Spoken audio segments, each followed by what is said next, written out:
Pues bien, el tema que hoy vamos a analizar es qué pasó con la Corte y el tema del aborto el 29 de julio de 2020.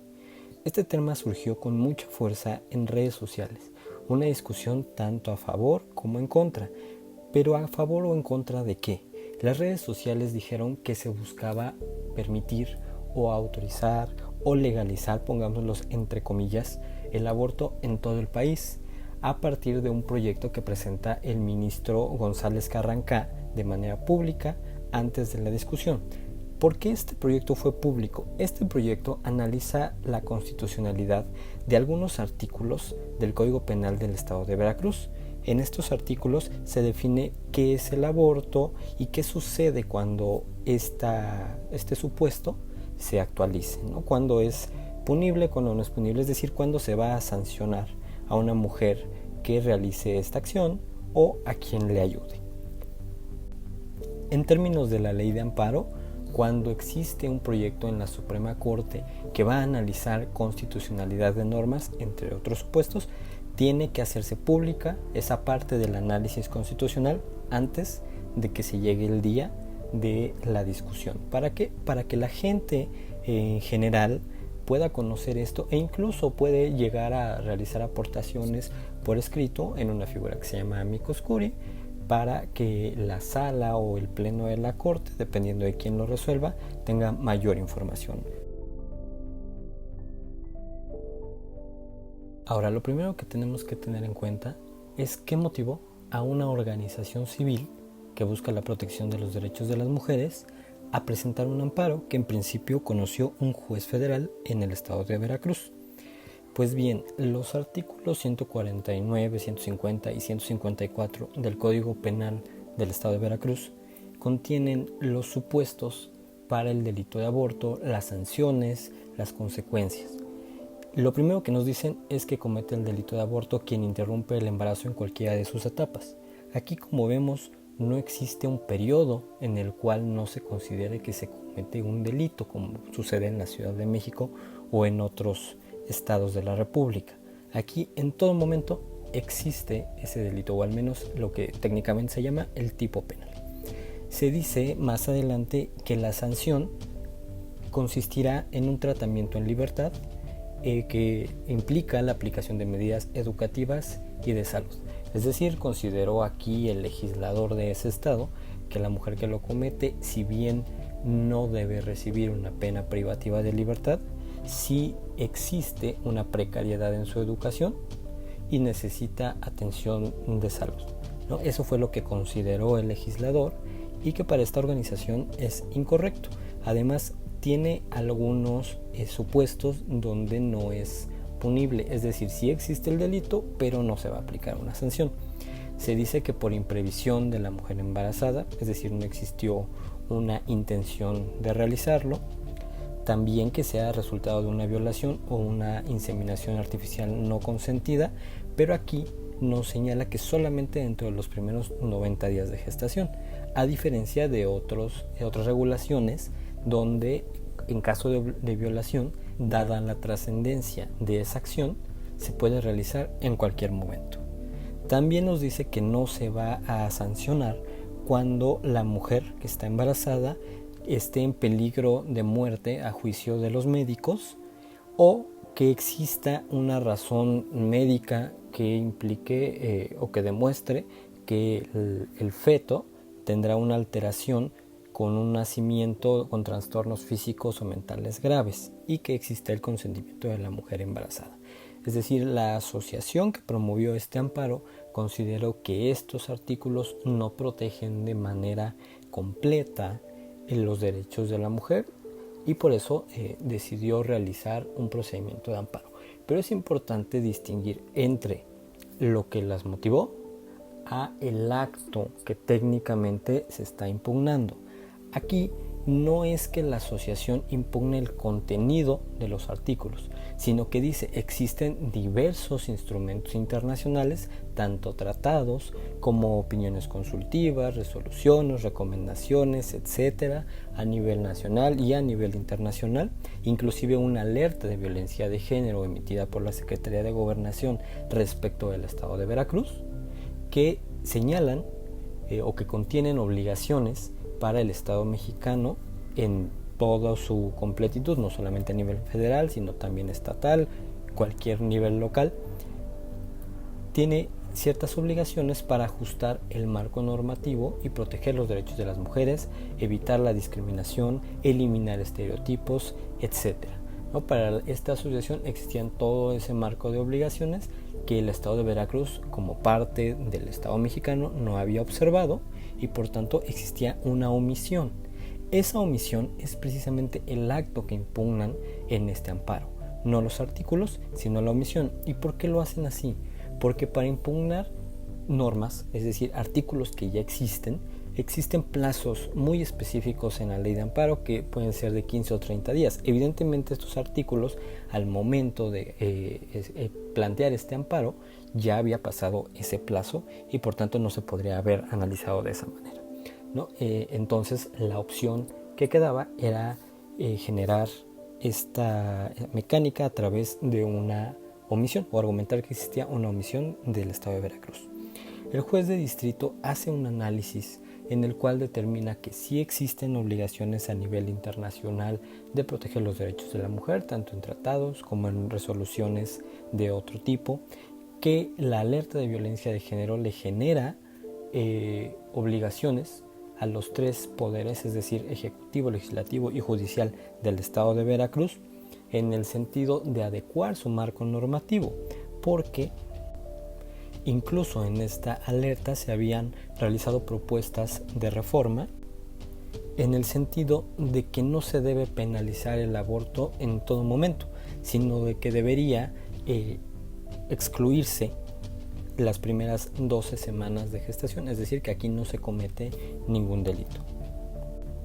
También se decía en esa alerta que no solamente debía autorizarse cuando pusiera en peligro la vida de la mujer embarazada, sino también una alteración grave a su salud, y asimismo eliminar esa sanción donde se señala que tendrá que recibir educación y atención a la salud, sino que deberían aplicarse medidas específicas e integrales respecto a sus derechos humanos. Ahora, una vez que se emitió esta sentencia que favorecía a la organización civil para concederles el amparo, para que se reformara el Código Penal, fue impugnado por el Poder Legislativo de ese estado, a través del director de Servicios Jurídicos de la 60ª legislatura, que es a quien le corresponde esa facultad. El recurso de revisión en contra de ese amparo, en principio lo debería de conocer un tribunal colegiado, que tenga competencia también en el estado de Veracruz, y resolver en definitiva si el juez de distrito estuvo en lo correcto, o si no lo está, y revocar o modificar o confirmar, en el primer caso, la sentencia que se emitió, y por tanto quedaría firme, es decir, ya no habría nada que hacer por parte del estado de Veracruz, tendría que cumplirla. Sin embargo, en este caso específico, la Suprema Corte, en su primera sala, que conoce de asuntos penales, determinó atraer el asunto para su estudio. Es decir, ya no lo va a conocer el tribunal colegiado con competencia en el estado de Veracruz, sino lo hará la Suprema Corte, en su primera sala. Llega a la Corte, se turna a un ministro el asunto, como todos los demás, para que haga un proyecto. Este proyecto hace una propuesta hacia los demás integrantes de la sala en el sentido de resolver de cierta manera y esgrime determinados argumentos. El proyecto del ministro González Carranca, que fue a quien le correspondió este asunto, señaló que la primera problemática a resolver era si existía una obligación que obligara al Poder Legislativo a modificar esos artículos que ya comentamos o no. Y en su caso, ¿cuál es ese fundamento? ¿Cuáles son los efectos de esa omisión legislativa en relación con los artículos que tendría que modificar? Para realizar este estudio, el proyecto se divide en varias partes, que es importante tener en cuenta cada una de ellas para entender qué es lo que verdaderamente resolvió la Corte y saber si se pronunció, como se decía en redes sociales después de la sesión, a favor de aquellos que se consideran pro vida, o no fue así, o si fue otro tema. Veamos, lo primero que analizó es la obligatoriedad de la declaración de alerta de violencia de género contra las mujeres por agravio comparado, que es el nombre técnico, que emite la Comisión Nacional para Prevenir y Erradicar la Violencia contra las Mujeres,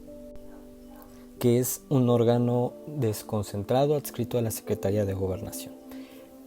Aquí el Estado de Veracruz dijo que no podía ser obligatoria por su propia regulación, que está en la Ley General de Acceso de las Mujeres a una Vida Libre de Violencia, y que se limita únicamente a ser orientadora. En el proyecto se analiza el procedimiento que se sigue para emitir una alerta de violencia de género y se dice que no es obligatorio su cumplimiento, sino que únicamente tiene como propósito coadyuvar con las entidades federativas o con los poderes en general del Estado para promover y proteger derechos humanos, en este caso de las mujeres, que más bien es un procedimiento en el que se busca entablar una comunicación con las autoridades para gestionar el cumplimiento de las recomendaciones que formula el grupo de trabajo de esa comisión, lo cual no quiere decir que no tengan un valor o que no tengan razón en cuanto al fondo de las propuestas que están realizando. Por tanto, se dijo que tenía razón el poder legislativo del Estado al considerar que no debían cumplir específicamente lo que la CONAVIM, lo que esta comisión les había sugerido, les había observado dentro de ese procedimiento, incluso cuando había pasado el periodo, incluso cuando el Estado sí había aceptado esas recomendaciones y ya había pasado el periodo de 6 meses que se establece en la regulación para que cumplieran esas observaciones. Seguía siendo un procedimiento colaborativo únicamente. El segundo punto que analizó el proyecto o que proponía era la obligatoriedad y aplicación de recomendaciones y observaciones emitidas por organismos internacionales. ¿Y por qué es trascendente analizar este punto? Porque muchas veces es en ese tipo de observaciones o recomendaciones donde se desarrolla de manera más amplia el contenido de un derecho que está en un tratado internacional o la forma en la que se debe de implementar, cómo se debe interpretar, cuáles son las acciones concretas que los países o los estados deben implementar para cumplir con esos derechos. Aquí se reiteró una postura que ya ha sido sostenida desde hace mucho tiempo en la Suprema Corte y en gran parte de la academia, donde se dice que ese tipo de instrumentos, que no son propiamente el tratado internacional, sino interpretaciones o recomendaciones que hacen algunos organismos con motivo de esos tratados, no son obligatorias. Se les denomina soft law, es decir, una ley blanda. No es que tampoco tengan valor, no es que no puedan ser utilizados si así lo considera el juzgador o el aplicador de la norma, el legislador, etcétera, para llevar a cabo el cumplimiento de obligaciones internacionales, pero no son obligatorios, solamente son orientadores. Y aquí la cuestión también ha sido debatida no solamente en este asunto, sino en muchos otros asuntos, porque otra parte de la doctrina o de la academia dice: es cierto, podríamos considerar que esas recomendaciones no son obligatorias porque no es lo que firma el país que está obligándose, sino el país únicamente firma un tratado y la interpretación, bueno, es otra cuestión distinta que habrá que analizar en cada caso concreto. Pero se dice también que lo que sí es fuente de obligación internacional es la costumbre, y la costumbre implica que los estados observen esas recomendaciones o esos informes, esas resoluciones que emiten organismos internacionales para ayudar a la implementación o a la protección de derechos humanos, y que por tanto sí deberían de ser obligatorios para los estados, no de manera directa, sino porque es costumbre internacional realizarlo. Pero bueno, el proyecto únicamente reiteró esa postura en el sentido de que no son obligatorias y también le dio la razón al Poder Legislativo en este punto técnico. El tercer punto que se analizó es la obligatoriedad de los tratados internacionales para las entidades federativas. Aquí el Legislativo de Veracruz señaló que no era obligatorio cumplir tratados internacionales para las entidades federativas, sino únicamente para la federación, ya que es esta la que se compromete. Este es un argumento que la Corte ya ha considerado equivocado desde hace mucho tiempo y en diversos asuntos, y que aquí lo reitero: los tratados obligan al Estado mexicano en su conjunto, sin importar el poder, la autoridad ni el nivel de gobierno de que se trate. Como cuarto y quinto puntos que propuso este proyecto y que son en los que se debería de centrar el comentario al respecto de lo sucedido, son la existencia de una obligación específica para que se legisle en cierto modo en relación con los derechos reproductivos de las mujeres,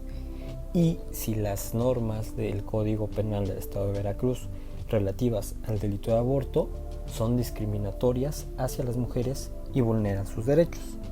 El proyecto cita la Convención sobre la Eliminación de todas las formas de discriminación contra la mujer y la Convención Belém do Pará, y de ella se extrae que sí existe una obligación para que los estados de manera inmediata realicen medidas legislativas para reformar leyes que discriminen a la mujer, que respalden la tolerancia de la violencia hacia esta, e incluso que existe una obligación específica de derogar, es decir, eliminar la regulación penal que constituya discriminación contra la mujer.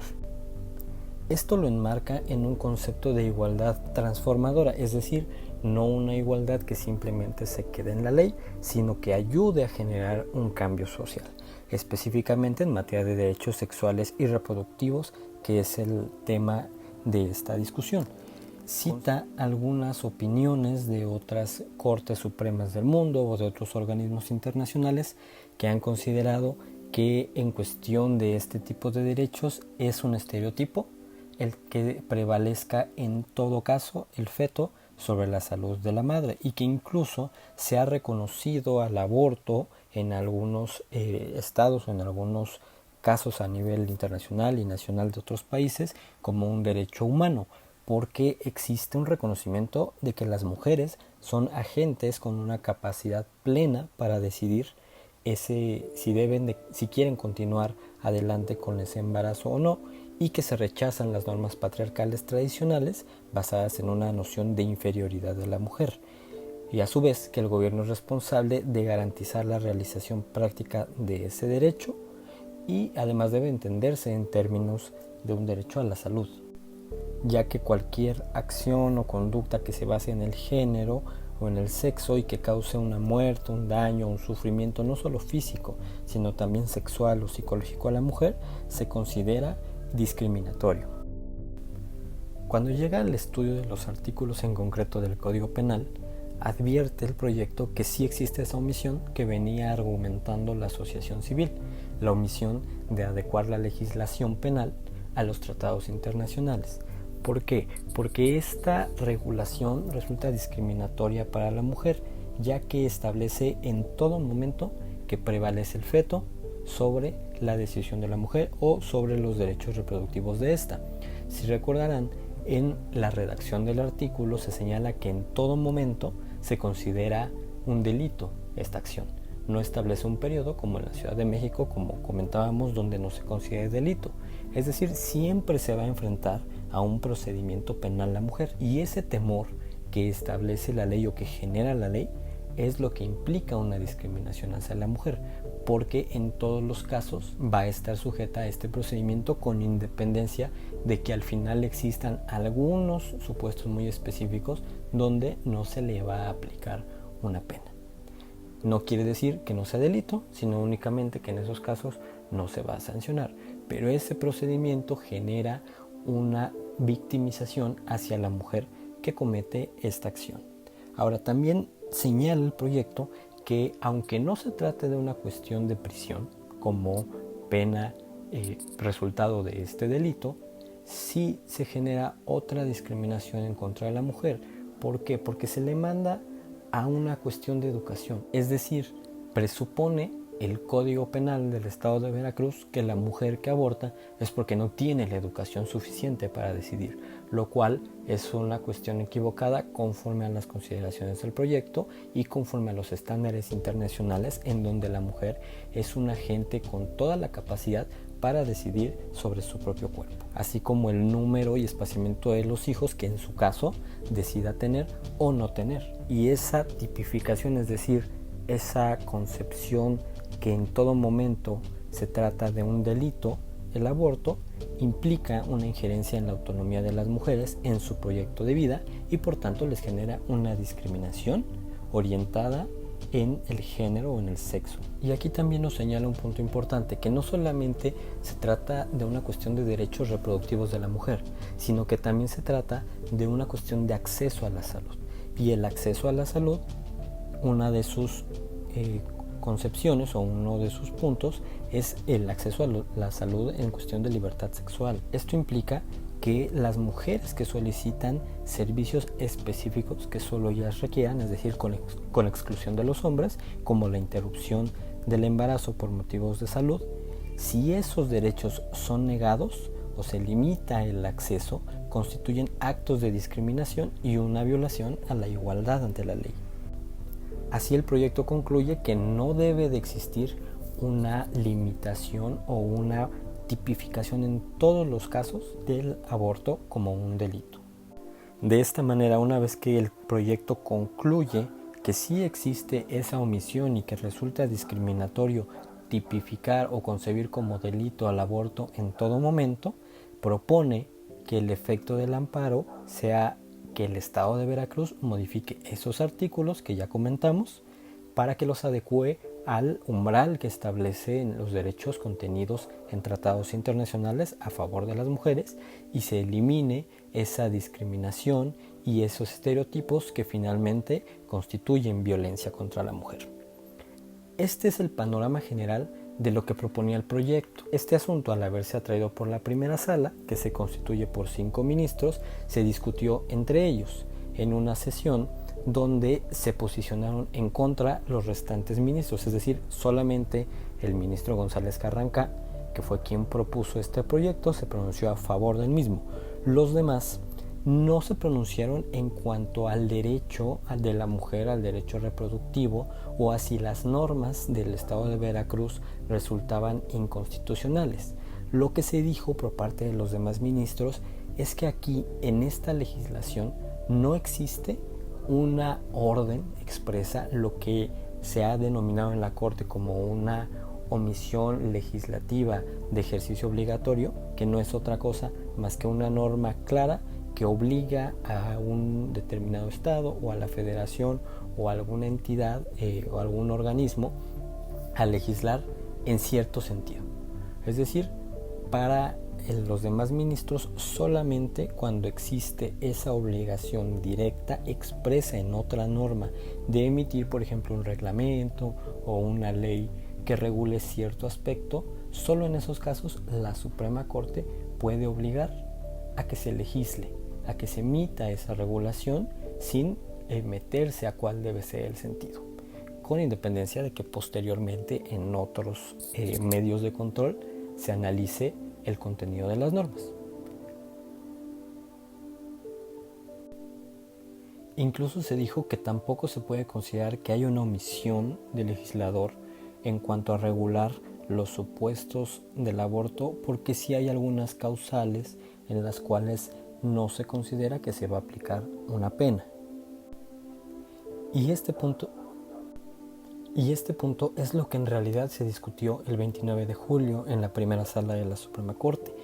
Si existe una obligación en alguna norma para que el Estado de Veracruz legisle en un sentido o en otro respecto del tema del aborto. Para los demás ministros no existe esa obligación expresa, sino simplemente obligaciones genéricas de prohibir la discriminación, de eliminar estereotipos, de eliminar la violencia contra la mujer.